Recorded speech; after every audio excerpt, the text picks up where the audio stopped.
Hey, it's Clay Trader, and this will be a video chart on ticker symbol CEMP. We will take a look at the 30-minute time frame. Real quick, what do I mean by 30-minute in case maybe you're new to charts? Instead of each one of these candlesticks here representing 1 day's worth of price action, which is what you would normally see, each one represents 30 minutes. So while this here may look like several days worth of time, it's actually just today's price action broken down into 30-minute time slices. I like to do this time frame. I think does a good job of telling the quote-unquote story of the price, and then makes mapping out where levels of support and resistance a bit easier to see. Now this one's a little goofy because I looked at it earlier in the day, and I kind of you just start, okay, yeah, I know what my video approach is going to be. But then I pulled it, up, just relatively recently, and the day took a whole shift. I mean, the late afternoon, the sellers showed back up and pushed the price back down. So I'm not saying that the entire chart's ruined or anything like that.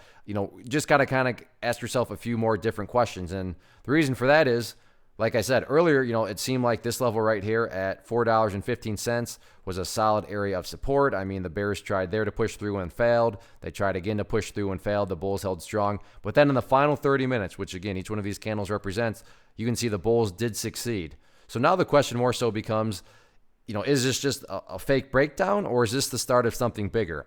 I have no idea. And assuming you're bullish and long, then yeah, I mean, if the price snaps back up there on Monday, well, then this was just a little blip on the radar, wasn't a true move. But in the event this is the start of something bigger, I want to map out some other areas of support. But before I do that, we now have to make an update, and this update comes from foundational principle in charting, which states when levels of support are broken and close below, they tend to act as resistance. So, I made the comment if the price is going to snap back above. If the price does try to snap back, 415 is now going to be that initial area of resistance to keep an eye on. And at this point, that's just going to be the only level of resistance I talk about, because from the big picture of things, it's really just about building higher bases, and that's where these levels of support come into play. Because if the price builds higher bases over time, the long-term chart's going to take care of itself. Now, I do want to scrunch this up and give us a little bit more history because, like I said, if this is the start of something bigger, that final 30 minutes, the next key level of support to keep an eye on going to be right down here at $3.70. You can see this was a former area of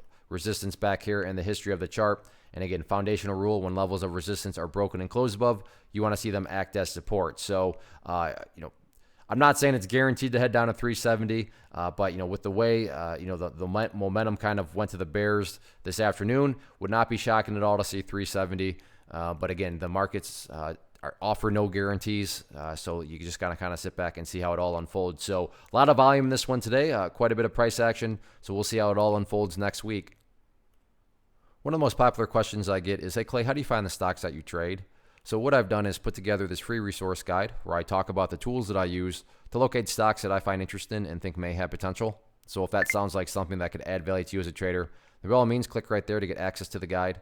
The guide itself is very short and to the point, and like I say, it is free. Thanks for watching. Have a good weekend.